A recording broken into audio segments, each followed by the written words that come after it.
Depuis plus de 60 ans, nous quittons notre planète de la même manière, en nous attachant à une explosion contrôlée et en la pointant vers le ciel. C'est cher, c'est dangereux et c'est brutalement inefficace.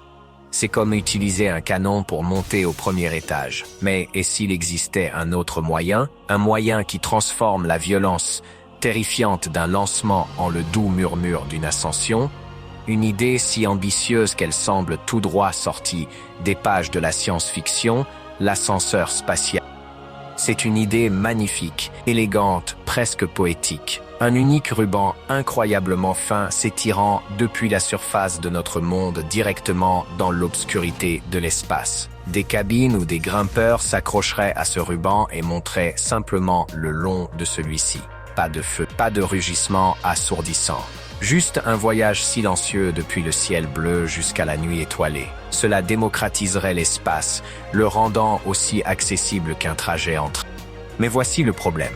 C'est comme essayer de suspendre un morceau de fil dentaire au plafond et s'attendre à ce qu'une fourmi y grimpe sans que le tout ne se rompe. Les forces en jeu sont tout simplement stupéfiantes, alors mettons la main à la pâte et voyons si nous pouvons vraiment construire cette chose. D'abord, il nous faut un point d'ancrage, une base. Et pour cela, nous devons nous rendre à un endroit très précis sur Terre, l'équateur. Pourquoi? Cause d'un endroit appelé l'orbite géosynchrone. Imagine la Terre en rotation. Si tu lances un satellite à la bonne altitude, environ 22 236 miles d'altitude, il entre dans une zone idéale. Il orbite exactement à la même vitesse que la rotation de la Terre. De notre point de vue au sol, ce satellite semblerait complètement figé dans le ciel, un point fixe suspendu au-dessus de nos têtes. C'est notre point d'ancrage dans les cieux. Nous construirons une station spatiale massive ici, un contrepoids pour tout notre système.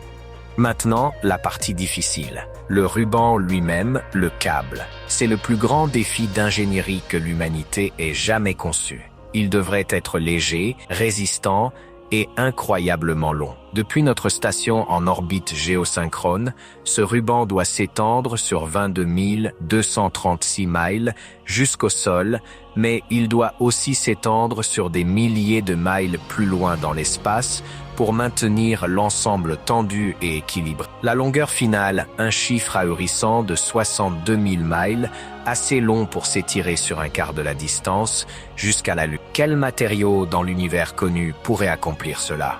De l'acier, il se romprait sous son propre poids avant même d'atteindre quelques milles de long. Du Kevlar, du titane, même pas proche. Pendant longtemps, c'est la question qui a tué le rêve. Mais ensuite, nous avons découvert quelque chose, un matériau si résistant que c'en est presque de la triche, les nanotubes de carbone. Imagine une feuille de carbone, d'un seul atome d'épaisseur, enroulé pour former un tube microscopique parfait. À poids égal, ces tubes sont plus de 100 fois plus résistants que l'acier, un ruban tissé à partir de ces nanotubes, de seulement quelques pieds de large et plus fin qu'une feuille de papier, pourrait théoriquement résister aux forces colossales qui tentent de déchirer notre ascenseur. Nous avons donc notre point sur l'équateur, notre station dans le ciel et notre matériau miracle. Alors, comment construire une tour plus haute que le diamètre d'une planète? Eh bien, tu ne le fais pas, tu triches. Tu la construis du haut vers le bas. Notre station massive de contrepoids se trouverait en orbite géosynchrone, transportant une bobine géante de notre ruban de nanotubes de carbone. Elle commencerait à dérouler lentement et prudemment le ruban vers la Terre. À mesure que le ruban descend, la station déroulerait simultanément une autre longueur vers l'espace lointain pour maintenir son équilibre. Pendant des semaines, ce fil scintillant descendrait à travers l'atmosphère jusqu'à ce qu'il touche enfin notre point d'ancrage à la surface. Nous le sécuriserions et pour la première fois, il y aurait une route physique reliant notre monde au cosmos. Le poids total de ce ruban de 62 000 miles, l'équivalent de soulever 20 porte-avions de classe Nimitz à pleine charge, directement dans le ciel. Maintenant, montons à bord. Nous rencontrons Calum pour la première fois alors qu'il entre dans la cabine. C'est un technicien de maintenance du câble et pour lui, ce n'est qu'un trajet de plus. Les portes se ferment dans un sifflement et il n'y a aucune secousse, aucune force G, ne le plaque à son siège. Juste un bourdonnement grave et persistant alors que de puissants moteurs solaires s'agrippent au ruban et commencent à grimper. Au début, l'ascension est lente, à peine la vitesse de la marche, mais à mesure que la cabine prend de l'altitude, elle accélère. En 1 heure, il se déplace à des centaines de milles par heure à la verticale. La vue depuis la fenêtre est à couper le souffle. Le sol s'éloigne.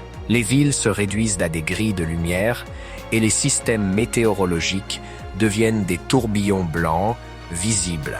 Après quelques heures, la douce courbure de la Terre devient indéniable. Le ciel au-dessus passe du bleu à l'indigo, puis à un noir profond et velouté. Les étoiles apparaissent, nettes et brillantes, ne scintillant plus à travers une atmosphère. Callahan flotte maintenant dans son siège, l'attraction de la gravité terrestre cédant lentement la place à la microgravité de l'orbite. Son voyage jusqu'à la station géosynchrone, à 22 000 milles d'altitude, prendra environ 1 semaine, le pire trajet de l'histoire de l'humanité peut-être, mais avec la meilleure vue. Depuis la station, un autre ensemble de cabines peut l'emmener plus haut sur le ruban, jusqu'à l'extrémité. À mesure que ces cabines montent, elles acquièrent une vitesse orbitale énorme grâce à la rotation de la Terre. Au sommet, à 62 000 milles de distance, elles peuvent simplement se lâcher. Elles seraient projetées dans le système solaire.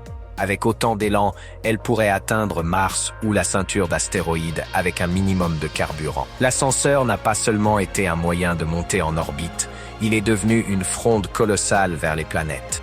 C'est un système parfait, jusqu'à ce qu'il ne le soit plus. Parce que notre ascenseur, ce monument à l'ingéniosité humaine, est terriblement fragile. C'est un point de défaillance unique à l'échelle planétaire. Malgré toute sa résistance, le ruban n'est encore qu'une fine feuille suspendue dans le ciel et l'espace n'est pas vie. Il est rempli de millions de débris, des étages de fusées usagées aux minuscules éclats de peinture, tout se déplaçant à des vitesses orbitales de plus de 17 000 miles par heure. Une collision avec un objet de la taille d'une bille aurait la force d'une grenade. Un débris de la taille d'une balle de baseball serait catastrophique. Et ce n'est même pas la plus grande menace. Que se passe-t-il si le câble se rompt? Revenons à Callahan. Il est à mi-chemin de son voyage, regardant paisiblement la Terre tourner en dessous. Pour lui, cela commencerait par une secousse soudaine et violente. Les alarmes hurleraient. La section du ruban en dessous de lui, n'étant plus ancrée au sol, serait projetée violemment vers le haut et vers l'extérieur, dans une orbite chaotique à haute altitude, fouettant la planète comme un fouet cassé. Pendant ce temps, la section supérieure, maintenant déconnectée de son contrepoids, perdrait sa bataille orbitale contre la gravité. Elle commencerait à retomber sur Terre. Depuis le sol, ce serait un spectacle inimaginable. Un fil brûlant de 22 000 milles de long rentrant dans l'atmosphère, s'enroulant autour de la planète comme un serpent de feu. La dévastation à son point d'impact serait absolue, traçant une ligne de destruction à travers les continents et les océans. Ce serait un événement d'extinction entièrement créé par nous.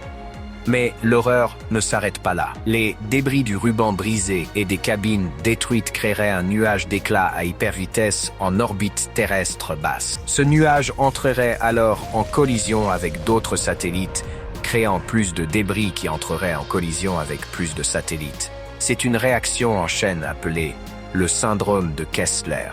C'est une apocalypse d'éclats, de vitesse et de silence. En quelques mois, l'orbite terrestre deviendrait une zone mortelle infranchissable, une cage de notre propre fabrication, nous piégeant potentiellement sur notre planète pendant des siècles.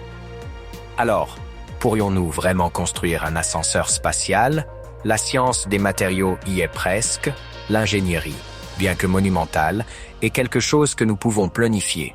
Nous pouvons voir le chemin. Mais la vraie question n'est pas si nous le pouvons, mais si nous le devrions. Le rêve de l'ascenseur est le rêve d'un nouveau type de civilisation. Une civilisation qui est passée de la force brute des fusées à quelque chose de plus permanent, plus connecté au cosmos. Mais son échec représente une nouvelle sorte de menace, une menace si totale qu'elle pourrait mettre fin à ce rêve pour toujours. L'ascenseur spatial est plus qu'une structure.